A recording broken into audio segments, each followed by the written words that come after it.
Assalamualaikum warahmatullahi wabarakatuh. Perkenalkan, nama saya Ummu Kalsum, NIM 19170420034 dari kelas M84. Di sini saya akan menjelaskan tentang tema 9 subtema 3 yaitu pelestarian sumber daya alam di Indonesia. Yang pertama, pemanfaatan alam oleh manusia. Kegiatan manusia untuk memenuhi kebutuhannya seringkali menyebabkan kerusakan lingkungan. Manusia memanfaatkan seluruh bagian alam, baik abiotik, tak hidup, maupun biotik hidup, secara berlebihan tanpa memikirkan akibatnya. Sekali manusia melakukannya dengan sembarangan, kerusakan lingkungan akan menyebabkan kerusakan lingkungan berikutnya. Manusia memanfaatkan lingkungan abiotik, yaitu dengan melakukan penggalian untuk mendapatkan bahan tambang yang berguna untuk berbagai keperluan batu bara adalah salah satunya. Tidak hanya di lingkungan abiotik yang dimanfaatkan manusia, hampir semua jenis tumbuhan dan hewan juga dimanfaatkan oleh manusia. Ada dua jenis hewan, yaitu hewan peliharaan dan hewan liar yang hidup bebas di hutan. Manusia membudidayakan beberapa jenis hewan untuk memenuhi kebutuhan hidupnya, seperti ayam, sapi, beberapa jenis ikan, dan lainnya. Hewan yang tidak dibudidayakan dan hidup bebas di hutan seringkali diburu oleh manusia. Ada yang diburu untuk diambil kulitnya, bulunya, atau bagian tubuh lainnya, seperti cula badak dan gading gajah. Perburuan manusia yang tidak terkendali menyebabkan menurunnya populasi hewan tersebut secara drastis. Demikian halnya dengan beberapa jenis tumbuhan. Beberapa jenis tumbuhan yang menjadi sumber makanan bagi manusia, contohnya sayur-sayuran, wortel, tomat, dan tumbuhan lain yang bisa digunakan sebagai obat serta peralatan rumah tangga ditanam dan dibudidayakan. Beberapa tumbuhan memiliki nilai ekonomi yang tinggi, misalnya pohon jati dan pohon cendana. Tekstur kayu yang bagus dan kokoh pada kayu pohon jati sangat disukai para pembuat mabel. Kayu cendana mempunyai aroma yang khas dan diburu banyak orang untuk pembuatan minyak wangi, hiasan, kipas tangan, dan figuran. Yang kedua, dampak perubahan lingkungan yang disebabkan oleh manusia terhadap keseimbangan ekosistem. Yang pertama, penebangan dan pembakaran hutan.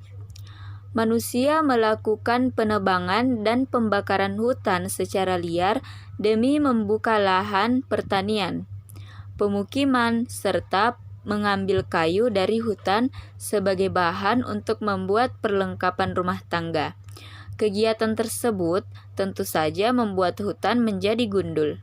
Yang kedua, penggunaan bahan-bahan kimia dan pestisida secara berlebihan. Salah satu contoh penggunaan deterjen sebagai bahan pembersih, bahan ini menghasilkan busa yang dapat mencemari lingkungan, di mana busa deterjen menutup permukaan perairan sehingga matahari tidak dapat menembus perairan. Proses fotosintesis tumbuhan di air akan terganggu. Contoh lainnya adalah penggunaan pestisida yang berlebihan untuk memberantas hama tanaman yang dapat membunuh hewan lain yang lebih menguntungkan. Yang ketiga, eksploitasi sumber daya laut. Eksploitasi sumber daya laut ini umumnya berupa kegiatan pengeboran minyak laut. Kegiatan ini dapat menyebabkan pencemaran apabila terjadi kebocoran sehingga menyebabkan minyak mencemari laut. Sinar matahari yang dibutuhkan dalam proses fotosintesis tanaman air akan terhalang oleh minyak yang menutupi permukaan sehingga jumlah oksigen berkurang dan hewan laut kesulitan bernafas. Hal ini akan mengganggu ekosistem laut dan daur hidup hewan serta tumbuhan laut. Yang keempat, perpindahan penduduk. Perpindahan penduduk mengakibatkan daerah yang didatangi menjadi sangat padat akibat jumlah pemukiman yang terbatas. Hal ini akan memicu terbentuknya pemukiman kumuh yang memengaruhi kualitas kesehatan manusia dan menyebabkan pencemaran lingkungan semakin meningkat sehingga dapat mengganggu keseimbangan ekosistem. Kelima, penggunaan kendaraan bermotor. Dalam menjalankan kendaraan bermotor dibutuhkan bahan bakar, baik bensin maupun solar. Namun, pembakaran bahan bakar tersebut menyebabkan polusi udara. Pembakaran tersebut menghasilkan gas karbondioksida sehingga bumi menjadi semakin panas. Akibatnya, banyak makhluk hidup yang sulit beradaptasi. Beberapa di antara mereka akan mati sehingga akan mengganggu keseimbangan ekosistem. Yang keenam, pemburuan liar. Sebagian manusia gemar melakukan pemburuan liar terhadap hewan dan tumbuhan dengan tujuan tertentu. Pemburuan tersebut dapat mengakibatkan kelangkaan hewan dan tumbuhan. Jika tidak dihentikan, pemburuan liar akan mengakibatkan kepunahan. Akibatnya, keseimbangan ekosistem dan daur hidup hewan akan terganggu. Perusakan terumbu karang. Terumbu karang merupakan rumah bagi hewan-hewan laut. Warnanya yang indah membuat berbagai kalangan mengambilnya untuk dijadikan sebagai hiasan. Pengambilan ini tentu mengancam keberadaan terumbu karang, apalagi terumbu karang membutuhkan waktu yang sangat lama untuk dapat berbentuk lagi. Salah satu sumber daya alam yang juga menjadi sumber energi yang banyak tersedia di sekitar kita adalah air. Air menjadi sumber daya alam yang menjadi banyak manfaat bagi kehidupan manusia. Ketersediaan air bersih menjadi sangat penting untuk menunjang berbagai macam kegiatan manusia dalam kehidupan sehari-hari.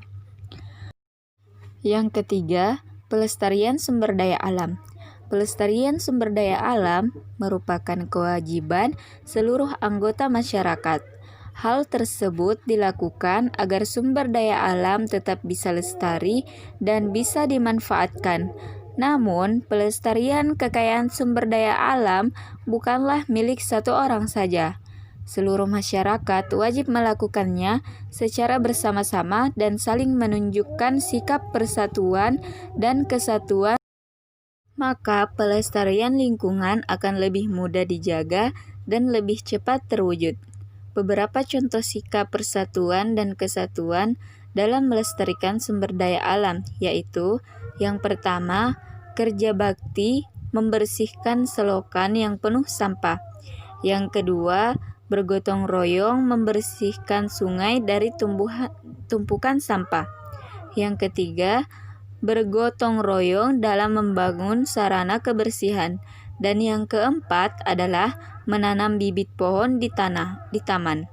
Timbulnya bencana salah satunya disebabkan oleh sebagian besar masyarakat yang tidak melestarikan hak dan kewajibannya secara seimbang terhadap lingkungan alam sekitar. Mereka banyak membuat kerusakan tanpa mau melakukan usaha-usaha pelestarian. Demikianlah penjelasan materi dari saya. Semoga teman-teman dapat mengambil pelajaran dari video tersebut. Dan saya akhiri dengan ucapan wabillahi taufiq wal hidayah. Wassalamualaikum warahmatullahi wabarakatuh.